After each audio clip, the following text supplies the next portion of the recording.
pursuit for better life for rural dwellers, the Delta State government embarked on the construction of an access road from the east-west highway to Umeh community.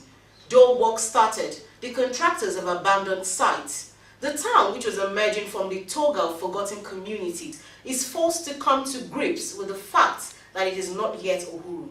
Tony Akibuwa reports. 2009, a group of concerned citizens came together and formed Umeh Road, a campaign outfit that drew the attention of government to the plight of this huge agricultural enclave.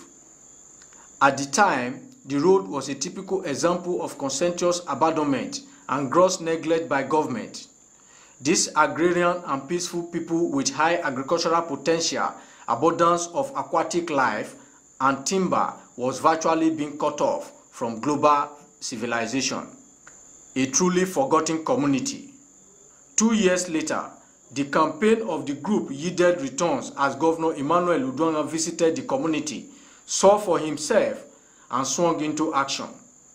A 4 billion naira contract, the highest anywhere in Isoko land, was awarded to SETRACO Construction Company with a completion time of 18 months. 3 years down the line, the people's relief remains half-hearted as the contractor has stood up the job. Sundown TV crew undertook a tour of the road, and the indigenes averse that the stood up was as a result of non-completion of payment by government. But not that they are not trying very well as we need it. They are no more working now.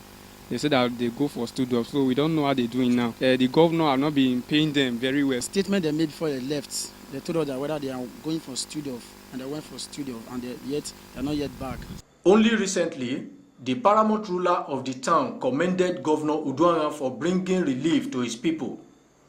But Sundown TV discovered that the people have a plethora of neglects, ranging from non-availability of communication masts, thereby making network unavailable, poor healthcare delivery, non-availability of teachers, and absence of potable drinking water.